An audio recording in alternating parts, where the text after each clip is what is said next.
Welcome back to the continued session of living and non-living things.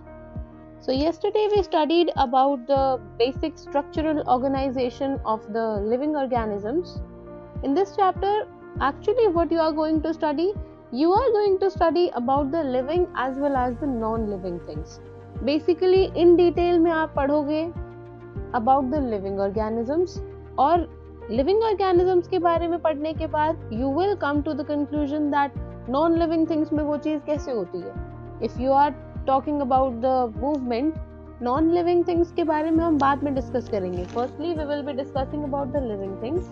Living things में कैसे movement होती है, कैसे organisms मूव करते हैं, उनके बारे में पढ़ने के बाद we can simply write यही चीज नॉन लिविंग में कैसी होती है, क्योंकि नॉन लिविंग थिंग्स में बहुत ज्यादा कैरेक्टरिस्टिक शो नहीं करते हैं. They are not having any life, they don't move, they don't breathe, they don't reproduce, they don't excrete, they don't eat food, they are not having these properties.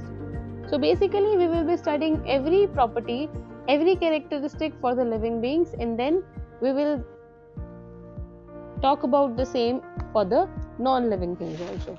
Yesterday we studied that the basic structural unit of any living organism is cell. Firstly, we are having the cell. The group of cells, all the similar cells, they are grouped together, they form tissue. The tissues are combined together, they form this organ, and the organs, they form the organ system, which we call as the body. Our body is made up of actually the organ system. हमारी body के अंदर बहुत सारे organs हैं. This is the basically organ system, which is formed of different organs. Organs are formed of tissues, and tissues are in turn formed of the cells. Got it? So after this, what comes the next? Yeah. We have discussed about the unicellular and the multicellular organisms. We have studied about their examples. You have to keep it in mind and you have to learn all these examples. If we are talking about the unicellular organisms, you will be talking about the amoeba, paramecium and yeast. They are having only a single cell, that is why they are called unicellular. Unicellular उन्हें क्यों बोल रहे हैं? क्योंकि उनके अंदर single cell है. They are made up of only a single cell. Which are the organisms? Amoeba, paramecium and yeast. These are the examples of the unicellular organisms. And the other one, which is multicellular, they are having not a single cell, they are having multi cells. एक cell से बहुत ज़्यादा cells होते हैं उनके पास. So they are called multicellular organisms. Like we humans, we are multicellular organisms. All the plants as well as the human beings and all the animals also, they are multicellular organisms. Here you are shown with the examples. Unicellular और multicellular के आपको examples भी यहाँ पे show किए गए हैं. This is amoeba, paramecium. These are unicellular organisms. And the bird and human beings, they are the examples of the multicellular organisms. Got it?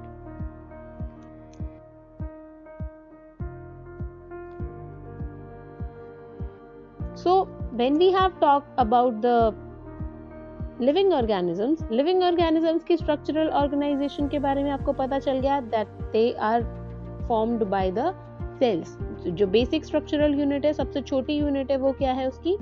Cells. So the same thing we will be talking about the non-living things. The non-living things, they are not made up of the cells. Cells से नहीं मिलके बनते. They are simply made up of the atoms and the molecules. छोटे छोटे particles हैं, छोटे छोटे atoms और molecules, इनसे मिलके बनते हैं living, non-living things. The non-living things, they are made up of the particles, atoms or the molecules. And they are not made up of the cells, but the living things, they are made up of the cells. That is why they are living. Next is what? Next we are having the food and the nutrition. The food and nutrition. See, all the living things, they need food in order to obtain energy, to grow and to repair their worn out cells and tissues. Now the animals and the human beings, they are dependent on the plants for their food. But the green plants, they prepare their own food, and that is why the plants are called as autotrophs or the producers, and this mode of nutrition is called as autotrophic nutrition. The process by which the green leaves make food for the plant is called as photosynthesis. This food is also transported to other parts of the plants through the different tissues which are present in the plant itself. But the non-green plants and animals, they do not make their own food. Directly or indirectly, they are dependent on the green plants for their food, and this method of nutrition is called heterotrophic nutrition, and the animals and non-green plants, they are called as So basically, the living beings, they are categorized into two categories, the autotrophs and the heterotrophs. All the plants, since they can prepare their own food, वो अपना खाना खुद से बनाते हैं by the process of photosynthesis, that is why they are called as autotrophs. But we humans, all the birds and animals, we cannot prepare our own food. We are dependent over some other organism. We humans, either we get every food we eat, either we get it from plants or we get it from animals. जो भी हम खाना खाते हैं या तो वो plant product होता है कोई, या प्लांट ही होता है, या फिर वो एनिमल प्रोडक्ट होता है. And all the animals, they also eat plant products. हम ह्यूमन बींग्स या तो हम एनिमल प्रोडक्ट्स खाते हैं या फिर प्लांट प्रोडक्ट्स खाते हैं. अगर हम एनिमल प्रोडक्ट्स खा रहे हैं, इन टर्न वो भी आगे क्या खा रहे हैं, प्लांट प्रोडक्ट्स ही खा रहे हैं. So basically all the living things या all the living beings, they are dependent for their food on the plants. जितने ग्रीन प्लांट्स हैं वो अपना खाना खुद बनाते हैं. So they are called as autotrophs and they are also known as producers.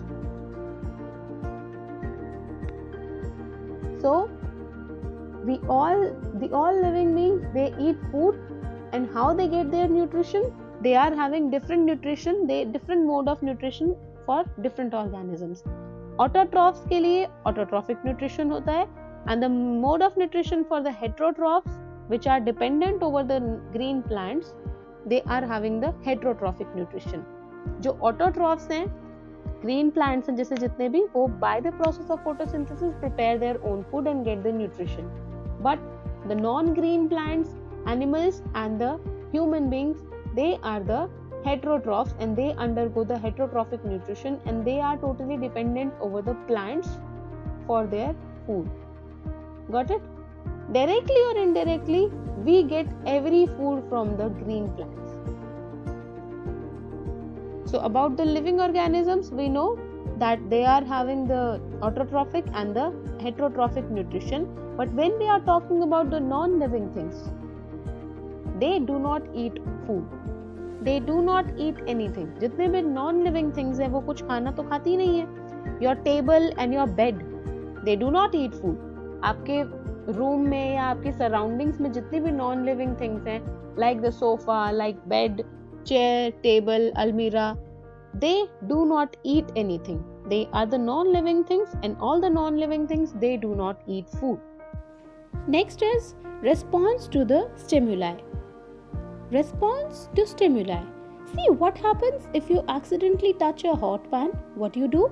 You suddenly remove your hand as a reaction. So here, touching the hot pan is the stimulus, and removing your hand immediately is the response produced by the stimulus. Now what is the stimulus and response?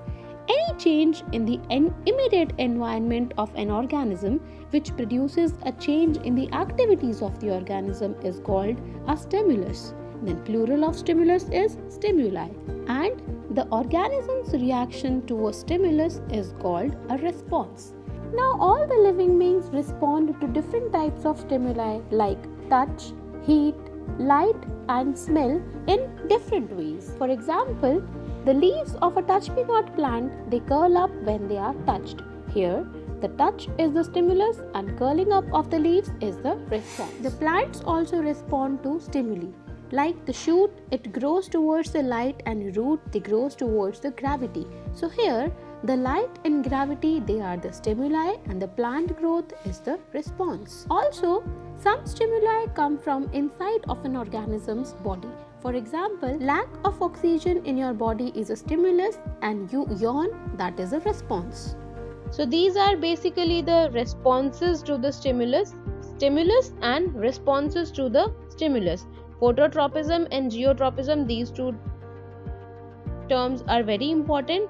The phototropism is actually the response of plant towards the sunlight, and geotropism, it is the response of plant or movement of the plant parts towards or away from the earth.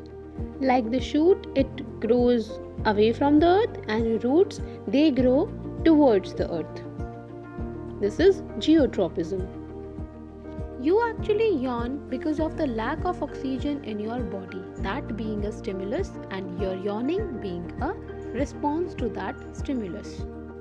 So basically, किसी भी organism के environment के अंदर कोई भी change होता है, उस चेंज की वजह से अगर उस ऑर्गेनिज्म की एक्टिविटीज़ में कोई चेंज आता है, that is the stimulus, and that organism reacting towards that stimulus, जो भी वो ऑर्गेनिज्म रिएक्शन देगा उसके against, that is the response towards that stimulus.